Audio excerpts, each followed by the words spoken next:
Et chaque fois que j'ai peur, je m'appuie sur toi.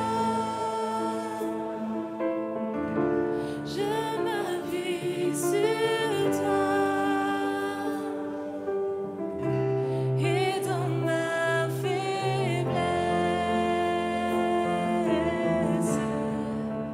le Seigneur me rend fort. Mon seul abri, c'est toi. Toujours mon cœur te chantera, car tu me délivres. Et chaque fois que j'ai peur, je m'appuie sur toi. Je m'appuie sur toi. Et dans ma faiblesse, le Seigneur me rend fort. Je m'appuie sur toi. Je m'appuie sur toi. Et dans ma faiblesse, le Seigneur me rend fort.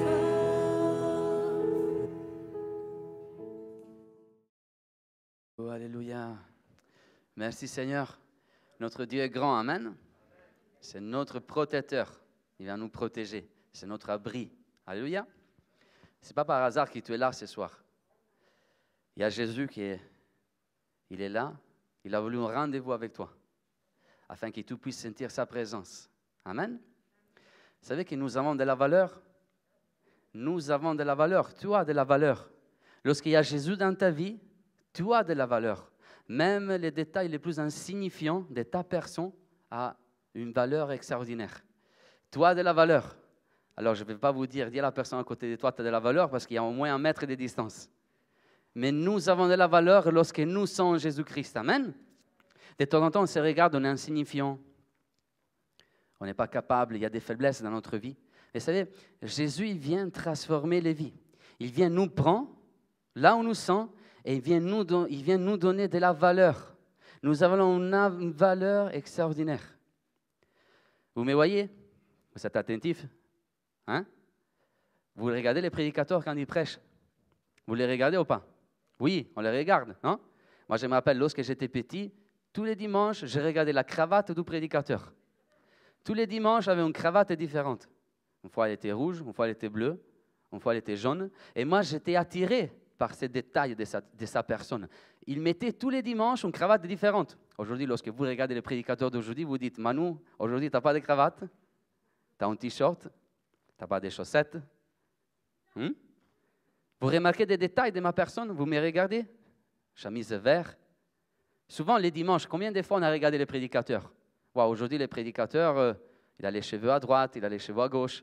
Il nous prêche la parole de Dieu. Il a un bon costard. Il a des bonnes chaussettes. Il a une belle cravate. Combien de fois notre attention était attirée par les détails d'une personne? Vous savez, lorsqu'on regarde une personne, lorsqu'on voit une personne, normalement, lorsque les matins on rencontre une personne, qu'est-ce qu'on regarde d'elle?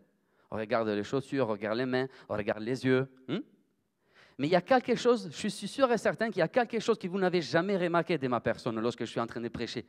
Il y a quelque chose, il y a un détail de ma personne que vous n'avez jamais regardé. Un détail de ma personne que vous n'avez jamais observé. Pourquoi? Parce que ces détails, c'est les détails les plus insignifiants de ma personne. C'est quelque chose qui n'a pas de la valeur.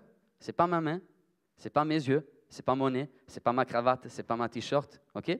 Ce n'est pas mes chaussettes, ce n'est pas mes chaussures.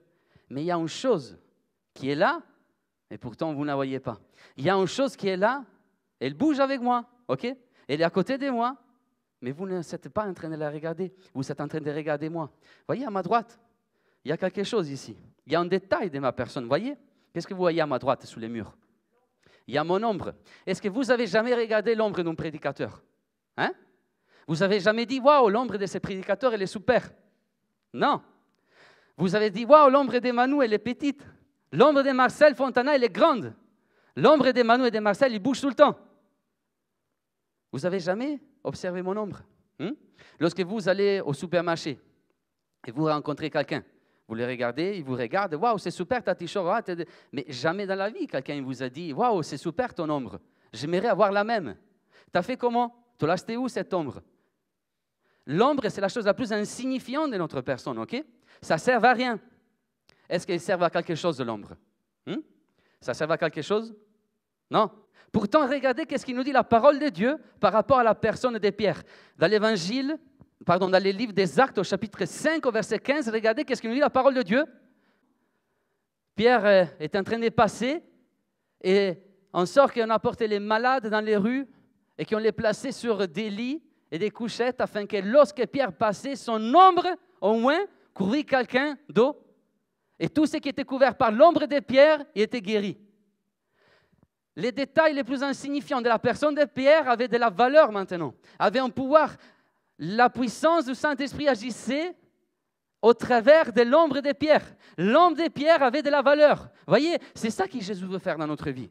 Lorsque nous rencontrons Jésus dans notre vie, les moindres détails de notre personne, il va acquérir de la valeur. Amen. Lorsque tu te regardes, tu penses être insignifiant. Même les gens, ils ne te voient pas. De temps en temps, on se sent comme des ombres. Oh, je suis là. Je parle, mais dans mon lieu de travail, personne ne m'écoute. Je suis dans mon église, je parle, mais personne ne m'observe. Je suis comme oublié, je suis quelqu'un d'insignifiant. Ben, c'est toi que Jésus cherche. Jésus est en train de te rechercher. Amen. Lui, il veut te donner de la valeur. Alléluia. Lui, il veut te prendre et te donner de la valeur. Le Seigneur Jésus donne de la valeur aux choses dévalorisées. Il prend les choses qui n'ont pas une signification. Il va leur donner une signification. Amen. Il va leur donner un but précis. Et l'ombre de Pierre, avait le pouvoir au travers de l'Esprit de Dieu d'accomplir la volonté de Dieu. Amen. L'ombre de Pierre avait de l'amour pour les autres. Voyez? L'ombre de Pierre avait de la valeur finalement. Le Seigneur va te donner de la valeur. Suis Jésus. Vous savez, de temps en temps, je regarde la vie de Pierre. La vie de Pierre, c'est quelque chose d'extraordinaire. La première fois que Jésus a rencontré Pierre, c'est dans l'évangile de Luc au chapitre 5. Et c'est bien de voir un contraste, un combat entre Luc chapitre 5 et Actes des Apôtres au chapitre 5. La première fois, dans l'évangile de Luc au chapitre 5, Jésus a rencontré Pierre et Pierre il s'est trouvé en Galilée. La Galilée, la région la plus insignifiante d'Israël. Okay? Mais maintenant, en Actes chapitre 5, Pierre il se trouve à annoncer l'évangile dans les rues principales de la ville de Jérusalem, la ville la plus importante de la région d'Israël. Ok?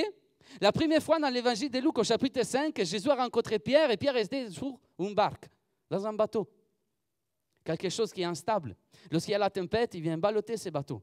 Mais maintenant, dans l'évangile des Actes au chapitre 5, nous retrouvons Pierre dans la ville principale, dans les rues principales, dans la place principale de la ville de Jérusalem. Et là, tout le monde regardait Pierre. Pourquoi? Parce que son ombre avait le pouvoir de guérir les gens dans le nom de Jésus. Alléluia. Lorsque ta vie est instable, le Seigneur Jésus vient te donner de la valeur. Il vient rendre stable ta vie, il vient te donner une stabilité lorsqu'il est là. Amen. Lorsque tu rencontres Jésus, il vient te donner une stabilité. Là, dans l'évangile de Luc au chapitre 5, nous rencontrons Pierre. Il était là dans une faillite totale. Il avait péché toute la nuit, c'est un pécheur. Okay? Il avait péché toute la nuit, il n'avait rien pris.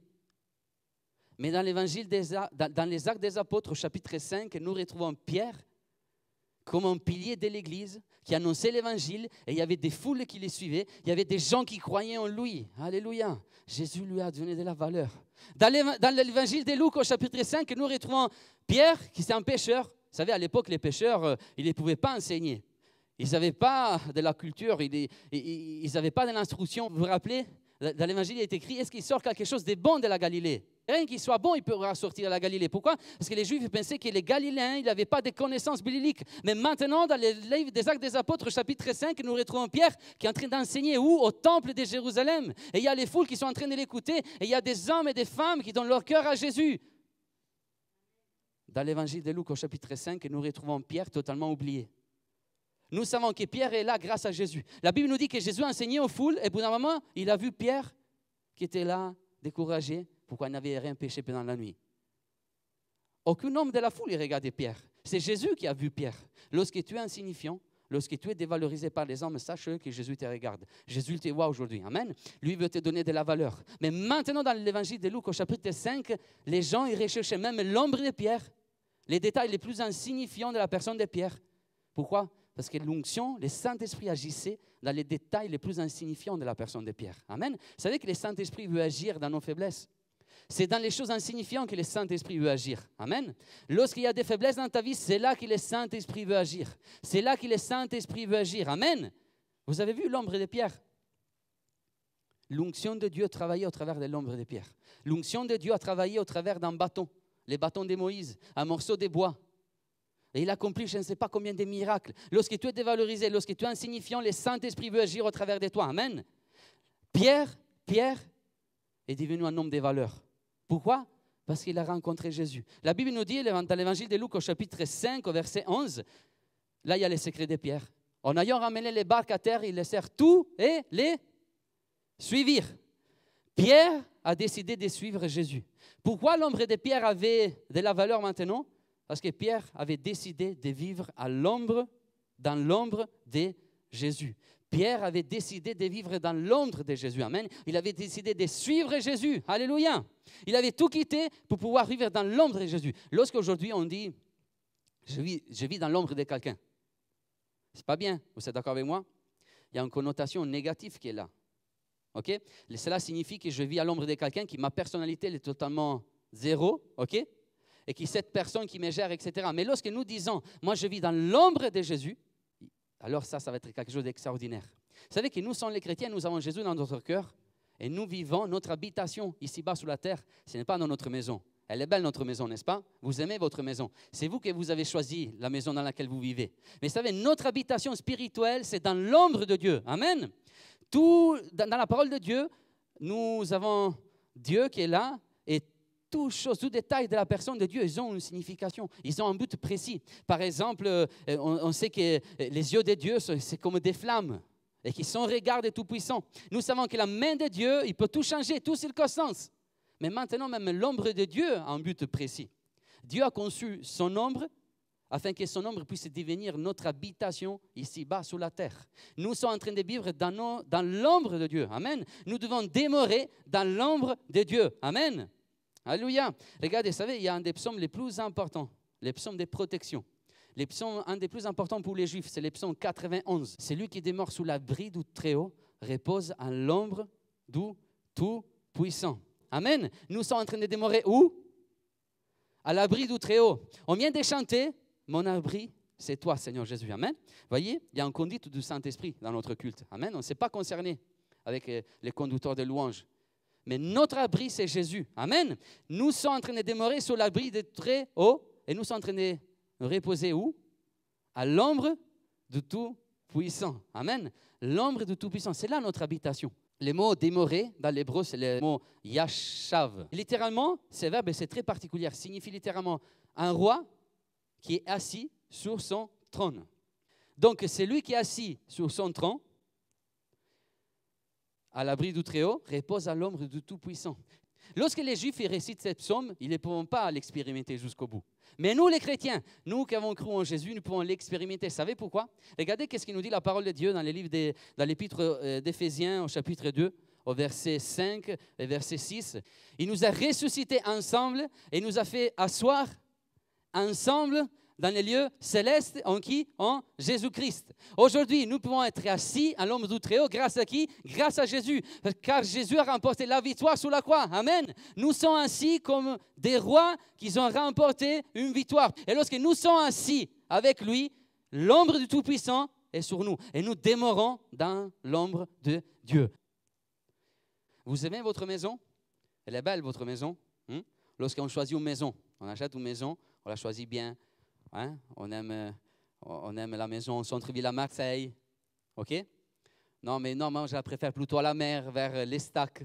Comme ça, on voit la mer. Non, mais moi, je la préfère en Provence. Moi, je la préfère à la Valentine, un petit peu à l'extérieur de la ville. Sinon, après, oui, mais après, tu es trop loin. Ton travail, c'est en centre-ville à Marseille. Moi, j'habite en centre-ville à Marseille. En 5 minutes, j'arrive. Je n'ai même pas besoin d'utiliser des voitures. Oui, mais je comprends, mais moi, j'aime habiter loin parce qu'il y a trop de confusion dans la ville, il y a trop de problèmes dans la ville. Alors, oui, je dépense un petit peu plus. Vous voyez, chaque maison a des avantages. Vous êtes d'accord avec moi? Eh bien, il y a même aussi des défauts. OK? Maintenant, je vais vous dire une chose. Lorsque l'ombre de Dieu est votre maison, habiter dans l'ombre de Dieu, il n'y a que des avantages. OK? Habiter dans l'ombre de Dieu, il n'y a que des avantages. Le premier avantage, tu es nourri et logé. Pension complète. Lorsque tu habites dans ta maison, il faut sortir, faire les courses. Après, il faut rentrer à la maison, il faut cuisiner. Mais voyez, lorsque tu habites dans l'ombre de Dieu, c'est Jésus lui-même qui va te nourrir. Gratuitement, lui, il va te nourrir. OK? Maintenant, regardez la parole de Dieu, qu'est-ce qu'il nous dit? Dans l'Ancien Testament, nous avons un cas très intéressant. OK? C'est un homme de Dieu. C'est un homme de Dieu hyper important.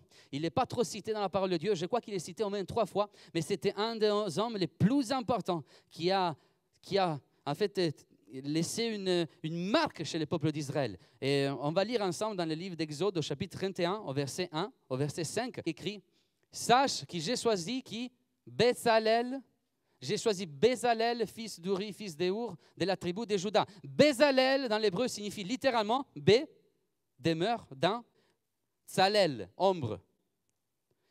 Et encore aujourd'hui, lorsque nous vivons dans un monde dans lequel il y a des périls partout, dans lequel il y a des problèmes partout, dans lequel les hommes ils sont dominés dans la peur, Dieu est en train d'inviter des hommes et des femmes à venir à vivre dans l'ombre de Dieu.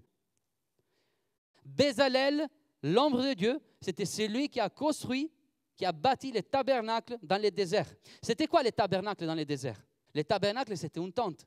Et ce qu'il y avait au-dessous de cette tente? Il y avait de l'ombre. Okay? Il y avait un refuge, il y avait une protection.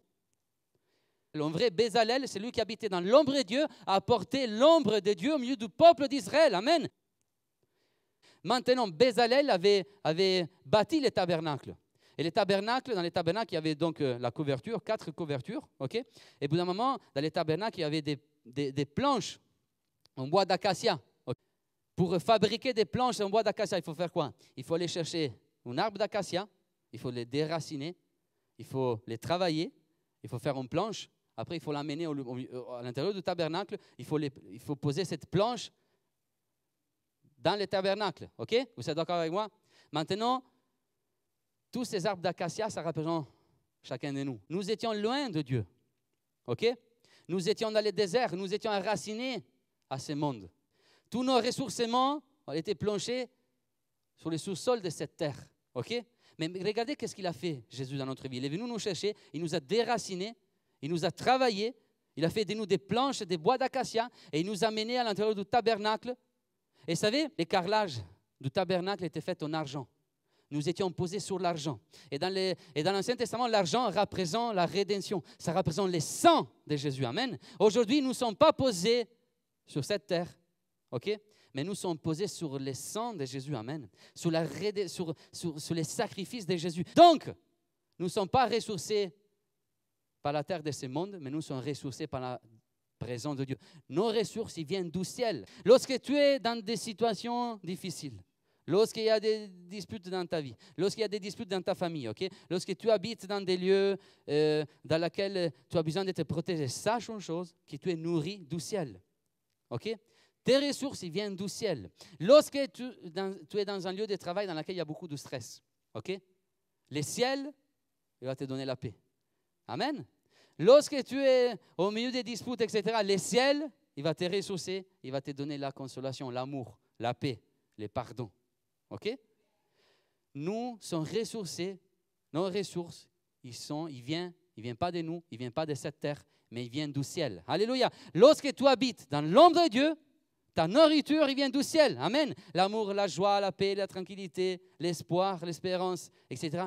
Il vient de lui. Merci Seigneur. Amen. Il y a un deuxième avantage à habiter dans l'ombre de Dieu.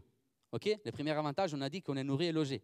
Et on a vu que notre nourriture, il ne vient pas de ce monde, mais il vient du ciel. Mais évidemment, il y a un deuxième avantage. Lorsque tu habites dans l'ombre de Dieu, tu deviens un artiste. OK?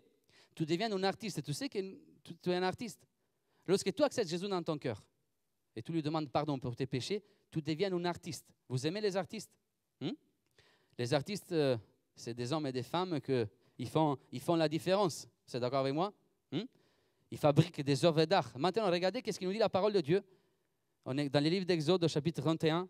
J'ai rempli de l'Esprit de Dieu, donc Bezalel est rempli de l'Esprit de Dieu. Là, c'est la première fois que l'Esprit de Dieu remplit quelqu'un dans la parole de Dieu. Okay? Bezalel, c'était le premier homme qui était rempli de l'Esprit de Dieu dans la parole de Dieu. Okay? Et regardez, je l'ai rempli de l'Esprit de Dieu, de sagesse, d'intelligence et de savoir pour toutes sortes d'ouvrages. Je l'ai rendu capable de faire des inventions.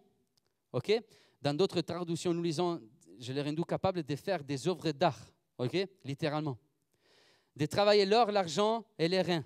De graver des pierres, etc., etc. Vous voyez, la première fois qu'un homme a reçu l'Esprit de Dieu dans la parole de Dieu, l'Esprit de Dieu est venu à communiquer l'art de Dieu dans son cœur. Amen. Lorsque nous sommes en train de demeurer dans l'ombre de Dieu, il y a l'Esprit de Dieu qui est activé dans notre vie. Et l'Esprit de Dieu vient nous donner la capacité de créer des choses. Okay? Lorsque nous sommes sauvés, il y a Jésus dans notre cœur, mais ce n'est pas que nous devons être assis sur notre chaise et rien faire. Lorsque Jésus vient nous sauver, il vient nous sauver pour un but précis. Et lorsque nous sommes remplis de son esprit, lui nous donne la capacité de créer. Là où tout est détruit, là où il n'y a rien, nous pouvons créer des choses pour qui? Pour sa gloire. Amen. Bezalel, là au milieu du désert, là où il n'y avait rien, il a pris du matos qui venait de l'Égypte et il a commencé à construire la maison de Dieu. Là où s'est manifestée la gloire de Dieu. Amen. Lorsque l'Esprit de Dieu est en toi, il vient te communiquer aux natures, la nature de pouvoir créer des choses. Amen. Lorsque dans ta vie, il y a que de la destruction autour de toi, lorsqu'il n'y a que des ruines, peut-être il y a de la cendre à côté de toi, sache-le que le Saint-Esprit il vient te communiquer la capacité de pouvoir construire. Amen. Dans ta famille, Dieu t'appelle à construire. Okay? Dieu t'appelle à créer des œuvres d'art. Okay? Dieu t'appelle à créer quelque chose qui va lui rendre de la gloire. Amen. Quelque chose qui va glorifier le nom de Jésus. Bezalel a créé le tabernacle. Et le tabernacle, c'est une œuvre d'art. Mais maintenant, regardez qu'est-ce que l'Esprit de Dieu, il est venu communiquer à Bezalel. Tu remets, s'il te plaît, le verset 2, s'il te plaît. J'ai rempli de l'Esprit de Dieu de sagesse, d'intelligence et de savoir pour toutes sortes d'ouvrages. Okay? Donc, l'Esprit de Dieu veut nous communiquer quoi, Bezalel? De la sagesse, de l'intelligence et la capacité de créer des choses. Lorsque tu es dans ton lieu de travail, encore avant de commencer un projet, moi, je te conseille d'être rempli du Saint-Esprit. Le Saint-Esprit, lorsqu'il vient te remplir, il va te porter de la sagesse, de l'intelligence et de la capacité pour pouvoir faire. Amen. Lorsque ton chef de boulot te demande de faire quelque chose, encore avant de te lancer avec tes propres capacités, ok? Cherche l'Esprit de Dieu qui vient sur toi. Lorsque tu dois te lancer dans une tâche dans l'église, ok? Chanter, faire des choses, l'accueil, etc., etc., parler de Jésus dans la rue, encore avant de commencer, cherche d'être rempli de l'Esprit. Et l'Esprit de Dieu vient te donner la sagesse, l'intelligence. Amen. Pour délier toutes choses difficiles. Amen. Pour pouvoir accomplir tout projet. Le Saint-Esprit est actif dans notre vie. Et nous pouvons créer des œuvres d'art. Amen. Et maintenant, il y a un dernier avantage. OK? Lorsque tu demeures dans l'ombre de Dieu, tu habites avec Jésus. OK? Premièrement, tu es nourri et logé. OK? Deuxièmement, tu deviens un artiste. Et troisièmement, ok, tu habites avec Jésus. Jésus est à tes côtés. Amen. Jésus est tout le temps à tes côtés. Lorsque tu habites dans l'ombre de Dieu, Jésus est tout le temps là. C'est un ami fidèle. C'est un Père plein de grâce. Lorsque tu n'as pas un papa qui est présent, Jésus est ton papa. Amen. Lorsque tu habites avec lui. Lorsque tu demeures dans l'ombre de Dieu.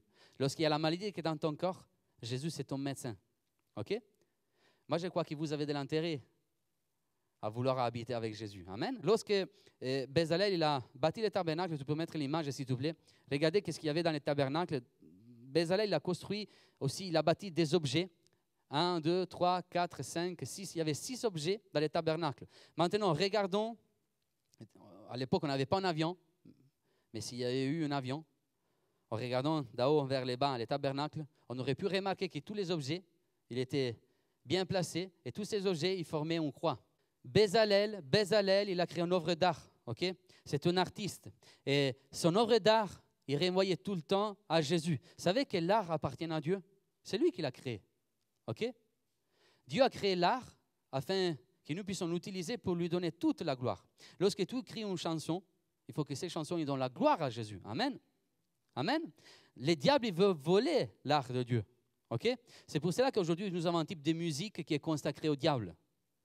Mais sachez une chose, nous sommes appelés à créer des choses qui donnent la gloire à Jésus. Et Bezalel avait créé une chose qui donnait la gloire à Jésus. Amen. Partout, nous pouvons voir l'œuvre de Jésus accomplie. Alléluia. Dans les tabernacles, il y avait une seule porte. OK? On pouvait rentrer par la porte. OK? Mais pour pouvoir rentrer par cette porte, il y avait combien de portes? Il y avait une seule porte. Qu'est-ce qu'il a dit Jésus dans l'Évangile? Moi, je suis la porte. Pour pouvoir rentrer dans la présence de Dieu, il n'y a qu'un seul porte. Nous pouvons rentrer dans la présence de Dieu seulement grâce à Jésus. Il n'y a pas Marie à la porte du tabernacle, ok? Pour pouvoir rentrer dans la présence de Dieu, tu ne pourras jamais rentrer au travers des Maries. Tu ne pourras jamais rentrer au travers d'Allah ou des Mahomet. Tu ne pourras jamais rentrer au travers des Bouddhas. Tu ne pourras jamais rentrer au travers d'un saint. Non, non, non. Tu pourras rentrer seulement au travers de Jésus. C'est lui la porte, ok? Lorsque tu rentres, regardez, au pied de la croix, tu trouves tout de suite l'autel des sacrifices. Et l'autel des sacrifices, il nous parle du sacrifice de Jésus. Amen. Et lorsque tout est répandu de tes péchés, okay, lorsque tu es couvert par le sang de Jésus, il y a le pardon de tes péchés. Et la première chose que tu rencontres lorsque tu rentres dans la présence de Dieu, c'est le pardon de tes péchés. Et Jésus te pardonne. Lorsqu'il y a des fautes dans ta vie, lorsque tu as fait des choses atroces, si tout est répandu, tu demandes pardon à Jésus. Tu sentiras son amour aujourd'hui. Et le sang de Jésus va te couvrir. Il va te pardonner. Amen. Tout de suite après, tu trouves un autel, là où il y a l'eau, une cuve. Et c'est là que le prêtre sacrificateur, il s'est lavé les mains, il s'est purifié pour pouvoir rentrer après encore dans les lieux saints. OK? Lorsque nous rentrons dans la présence de Dieu, nous ne rentrons pas à la porte par Jésus. Il y a son sacrifice qui nous pardonne, qui nous lave. Et pour un moment, il y a l'eau de sa parole qui nous purifie. Amen. Et nous pouvons encore marcher à l'intérieur et à la droite, nous retrouvons l'autel des pains. Et Jésus a dit, moi je suis le pain de vie. Et là, lorsque tu habites dans l'ombre de Dieu, tu vas être nourri de sa parole. Tu vas être nettoyé, tu vas être propre. OK? Vous voyez, Dieu a tout pensé. Hein? C'est bien d'habiter dans la maison de Dieu. Amen. Et pour un moment, à gauche, nous retrouvons quoi? Les chandeliers où il y a la lumière. Vous savez, dans l'ombre de la mort, il n'y a que du noir. Mais dans l'ombre de Dieu, il y a une lumière. Et cette lumière, c'est Jésus. Amen. Nous sommes éclairés par la puissance de Jésus. Lui, c'est la lumière du monde. Amen. Au bout d'un moment, il y avait même l'autel de l'encens. Vous savez, habiter dans la maison de Dieu, c'est bien. Hein? C'est parfumé. OK? Il y a l'encens qui est là. Il y a des espèces qui sont là. OK? Qui vont être partout.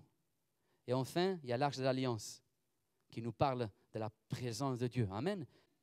Maintenant, nous pouvons rentrer dans la présence de Dieu et nous sommes en train de demeurer à l'ombre du Très-Haut. Amen. Là où il y a la puissance de Dieu. Alors, nous pouvons bien lire, j'aimerais rappeler les musiciens, nous pouvons bien lire les psaumes 91 et nous pouvons l'expérimenter dans tout son pouvoir. Car en Jésus, nous avons la victoire. Amen. Notre habitation aujourd'hui, c'est dans l'ombre de Dieu. Et là, lui va nous nourrir. Et notre nourriture vient du ciel. Amen. Là, nous sommes des artistes. Nous sommes appelés à créer. Là où il y a tout qui est détruit, là, nous sommes appelés à créer par la gloire de Jésus, afin que le nom de Jésus soit manifesté autour de nous. Amen. Et troisièmement, lorsque nous demeurons dans l'ombre de Dieu, nous demeurons avec Jésus à nos côtés. Tout nous parle de Jésus. Et lui, c'est notre lumière. Lui, c'est le pain de vie. Amen. Lui, c'est l'eau qui vient nous purifier. Lui, c'est les sacrifices qui viennent nous pardonner. Alléluia. Lui, c'est l'arche de l'alliance, là où se manifeste la gloire et la puissance de Dieu. Amen. Maintenant, nous pouvons rentrer. Et dans les déserts, un lieu où il y a le soleil, un lieu dans lequel il y a un péril. Nous sommes dans un refuge.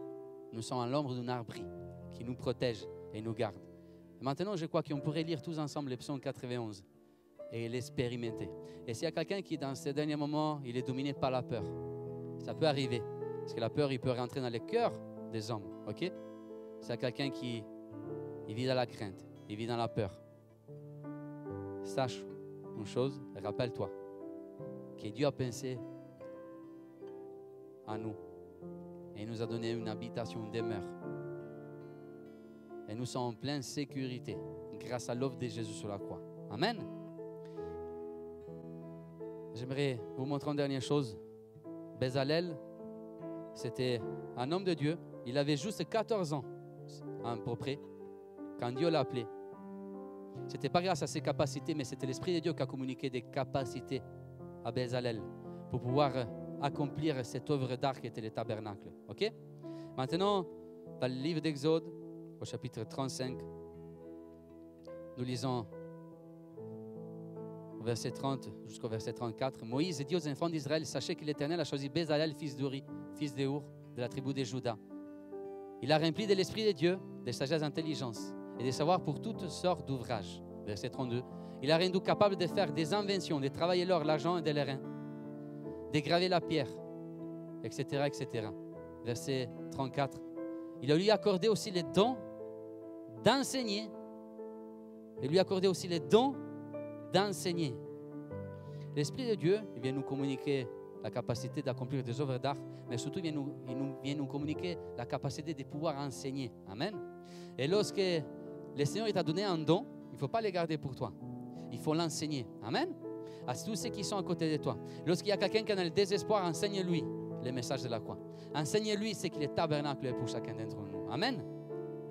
Pas tous les artistes ils savent enseigner. Mais le Saint-Esprit, il nous a communiqué les dons de pouvoir enseigner à nos enfants. D'enseigner aux gens qui sont dans la rue, qui sont perdus, ceux qui sont dans les prisons, de leur enseigner ce que Jésus a fait sur la croix. Amen. On va lire les psaumes 91, après on va prier le Seigneur. Tu peux les mettre s'il te plaît. J'aimerais que nous puissions les lire et qu'avec tout ton cœur, tu puisses expérimenter ce que Jésus a fait pour toi. Celui qui demeure sous l'abri du Très-Haut repose à l'ombre du Tout-Puissant. J'ai dit à l'Éternel, mon refuge et ma forteresse, mon Dieu en qui je me confie. Car c'est lui qui a délivré du filet de l'oiseleur, de la peste et de ses ravages. Il te couvrira de ses plumes et tu trouveras un refuge sur ses ailes. Sa fidélité est un bouclier et une cuirasse. Tu ne craindras ni la terreur de la nuit, ni la flèche qui vole des jours, ni la peste qui marche dans les ténèbres, ni la contagion qui frappe en plein midi. Que 1000 tombent à ton côté et 10 000 à ta droite, tu ne seras pas atteint. De tes yeux seulement, tu regarderas et tu verras la rétribution des méchants. Car tu es mon refuge éternel, tu fais du Très-Haut ta retraite. Aucun malheur ne t'arrivera, un conflit n'approchera de ta tente. Car il leur donnera ses anges de te garder dans toutes tes voies. Amen. Ils te porteront sur la main, de peur que ton pied ne heurte contre une pierre. Tu marcheras sur les lions et sur l'aspic, tu fouleras les lioncieux et les dragons. Puisqu'ils m'aiment, je les délivrerai, je les protégerai, puisqu'il connaît mon nom. Le nom de qui? De Jésus. Amen. Il m'invoquera et je lui répondrai. Je serai avec lui dans la détresse, je le délivrerai et je le glorifierai. Je le rassasierai dans de longs jours et je lui ferai voir mon salut. Vous savez, les Juifs, lorsqu'ils lisent ces psaumes, ils font quelque chose. À chaque fois qu'ils arrivent à la fin, au dernier verset, le verset 16, ils les lisent 2 fois. Ils vont répéter le verset 16. Alors ils vont dire, je les rassasierai de longs jours et je lui ferai voir mon salut. Après ils vont dire encore une fois, et je les rassasierai de longs jours et je lui ferai voir mon salut. C'est qui notre salut? Aujourd'hui, nous pouvons lire millions de fois ces versets en sachant que notre salut, c'est en Jésus. Yeshua signifie salut. Amen. Notre refuge, notre abri sont lui. On va se mettre au début. On va chanter tous ensemble ces chants avant de se quitter. Et on va dire, Seigneur Jésus, merci, car tu nous protèges. Et tu es notre abri, Seigneur Jésus.